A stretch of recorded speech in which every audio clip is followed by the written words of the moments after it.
gudoomiye ku-xigeenka amniga iyo siyaasadda ee maamulka gobolka Banaadir mudane Maxamed Cabdullaahi Maxamed Tuulah iyo gudoomiye ku-xigeenka arrimaha bulshada gobolka Banaadir Basma Camar Jaketi ayaa kormeer ku sameeyay howlgal uu fuliyay maamulka degmada Kaaraan kaas oo lagu burburinayay dhismooyinka sharci darrada ee laga dhisay hareeraha wadooyinka dhexmara degmadaasi. Howlgalkan uu fuliyay maamulka degmada ayaa ah mid lagu burburinayay ganacsiyada yaryar ee laga dhistay hareeraha wadooyinka si loo fududeeyo isku socodka wadooyinka dhexmara degmadaasi.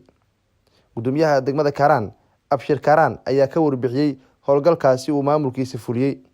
waxaan caawa ilaahay mahadiis ah inaad nala joogtaan isgoyska xaleemihii saacada idoo tahay 10kii habeenimo ama 4 saac sidii loo yaqaan waxaan ka faa'iideysanay oo aad bulshada heer Kaaraan uga mahad celiyeynaa bandowgii amarkii baxay dawladda ay soo saartay oo ahay in la fuliyo amar bandow ah oo dhaqan galayo 2 saac ilaa 5 subaxnimo.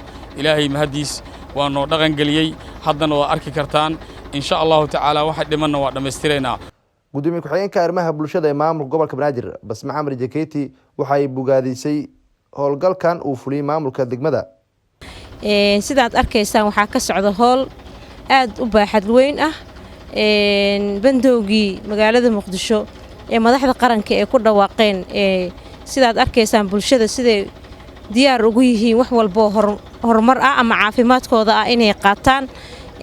degmada Kaaraan waxaa ka socda howl nadaafadeed oo aad u baaxad weyn iyo kabaradii sidii sharci darrada ahaa ee ku yaalay wadooyinka dhibaatada badan ee ku qabeen bulshada intiisa kalena in caawa ay iyagana howlgalkaasi ay qayb ka tahay bandowgii. aadan ugu mahad celinaa maamulka degmada iyo ciidamada booliiska siday iskula shaqeynayaan shaqo baaxad weyn ayaa socdo.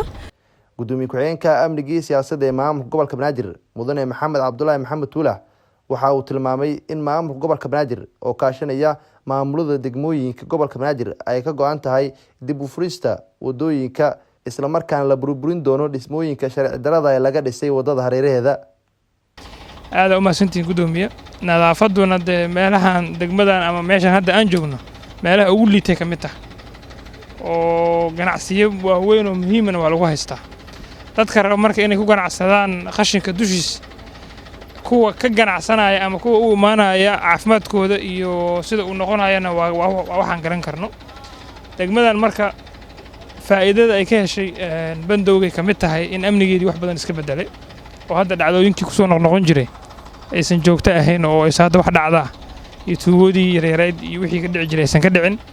laba gudoomiyaha degmada wuxuu ii sheegay aroosyo halkan lagu qabto oo dabaaldeg u sameeya xabado oo degmada dhexdeeda ah taasna amniga qalqal ku tahay. taliyaha iyo saldhigga iyo ciddii ka joogtaba halkaas dadkaas waxaa la rabaa in tallaabo laga qaado. dad ayagoo raba inay farxad iyo dabaaldeg samaystaan dad kale dhibaato u geysta oo nolol kale galaafan kara ama dad kale shacab dhibaato gaarsiin kara ama qalqal gelin kara amnigooda intaba ma aqbaleno oo in ay noqoto dabaaldeg 2 qof oo aroosaysa. arooskuna waxaa la yiri waxa uu khayr badan kii ugu shanqar yar. Nuur Saciid Taaliil warbaahinta qaranka Soomaaliyeed magaalada Muqdisho.